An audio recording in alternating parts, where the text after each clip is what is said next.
السلام علیکم، آپ دیکھ رہے ہیں سنہری باتیں چینل۔ امید کرتا ہوں کہ آپ سب خیریت سے ہوں گے۔ تو چلیے آج کا ویڈیو اسٹارٹ۔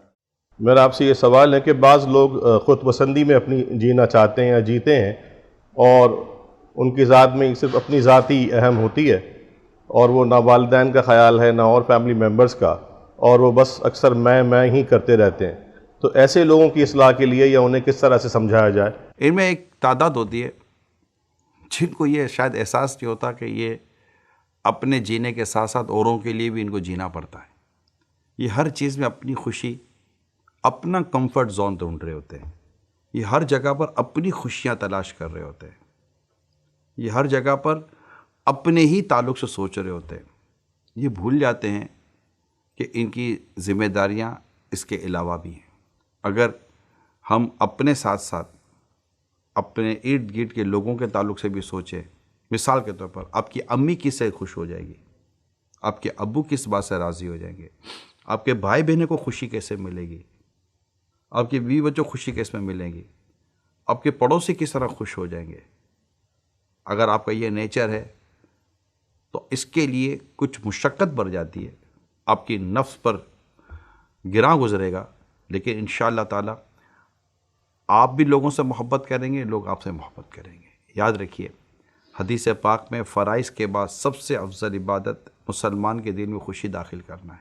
ذرا سوچئے، اگر وہ مسلمان آپ کی امی ہیں، آپ کے ابو ہیں، آپ کے سگے بھائی بہن ہیں، کی اولاد ہے، بچوں کی امی، آپ کی وائف ہے، بیوی ہے، آپ کے قریبی رشتہ دار ہیں، اگر آپ یہ سوچتے ہیں کہ نہیں یار میں کون اٹھے گا، تو اگر سب یہی سوچے کون اٹھے گا تو صبح نماز جنازہ میں کون جائے گا؟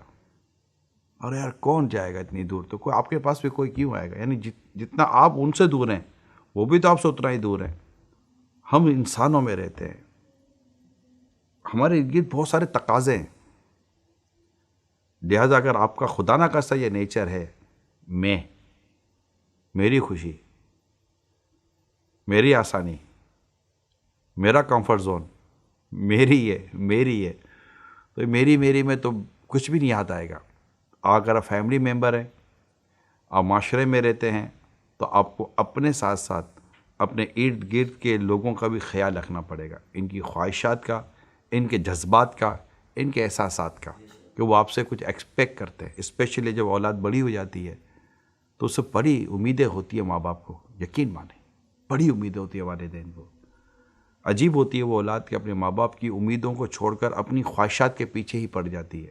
میں نہیں کہتا کہ آپ کی خواہشات کے پیچھے پڑنا ہر طرح سے غلط ہوگا، لیکن اپنے والدین کی امیدیں، اپنے بھائی بہنوں کی امیدیں، اور اسپیشلی اگر آپ گھر میں ایک بڑے بھائی کی حیثیت سے ہیں، یا آپ بڑی بہن کی حیثیت سے ہیں، یا اور کوئی فیملی میں اگر آپ کو اللہ پاک نے ایسا اسٹیٹس دیا ہے کہ آپ فیملی میں بڑے کہلاتے ہیں، تو کائنڈلی اس بات کو سمجھنے کی کوشش کیجئے گا کہ لوگ آپ سے اسی قدر بڑی توقع بھی رکھیں گے۔ بڑا ہونا ہی محض بڑا نہیں کر دیتا، لوگوں کی توقع بھی بڑوں سے پھر بڑی ہو جایا کرتی ہے، اور انہیں ان توقع پر پورا اترنے کے لیے بڑی قربانیاں دینی پڑتی ہیں۔ یہ جنہوں نے کیا ہے ان کو پتہ ہے، اور میں نے ذاتی طور پر اپنے ارد گرد ایسے دیکھے ہیں کہ جنہوں نے اپنے بڑے ہونے کو پروف کیا ہے کہ ہاں ہم بڑے ہیں۔ لوگوں نے ان کو کہا ہے کہ یار پلیز اپنے لیے بھی تو کچھ کرو، لیکن ان کو اپنے لیے نہیں، دوسروں کے لیے کچھ کرنے میں راحت ملتی ہے، سکون ملتا ہے، خوش ہو جاتے جب وہ دیکھتے ہیں کہ یار میری امی خوش ہو گئے، میرے ابو خوش ہو گئے، فلاں خوش ہو گیا۔ یقیناً میں ایک ریلیجیس پرسن ہوں، اور ان تمام تر گفتگو میں یہ بات ڈیفینیٹلی موجود ہے کہ ان تمام چیزوں میں اپنے رب کی رضا، اپنے رب کی ارشادات اور شریعت و دین کے جو احکام، اس کو تو ڈیفینیٹلی ملحوظ رکھا جائے گا، ورنہ ثواب کہاں سے ملے گا؟ ہمیں تو ثواب کمانا ہے نا، ہمیں تو نیکی کمانی ہے۔ دنیا کی ان چیزوں کو کرنے میں بھی اللہ پاک کی بارگاہ سے ہمیں نیکی حاصل کرنی ہے، جو کہ اچھی نیتوں سے ملے گی، تو اچھے انداز سے کریں، تو مہربانی کریں، اس بات پر ضرور غور کریں۔ ہم دیکھتے ہیں، اب دیکھیں جیسے کہ جنازہ ہے، اب جنازہ ویسے تو لوگوں کے لیے سوچ سمجھ کے بھی بعض اوقات رکھا جاتا ہے کہ لوگ آ جائیں گے، لیکن ہر وقت تو نہیں ہوتا۔ اچھا پھر وہ وقت ہر ایک کے لیے مناسب ہو یہ بھی ضروری نہیں ہوتا، لیکن آج بھی اس گئے گزرے دور میں بھی لوگ جنازے میں پہنچتے ہیں، مگر ان پہنچنے والوں میں بھی ایک تعداد ہوتی ہے نہیں پہنچتی۔ اب یار کون جائے گا یار؟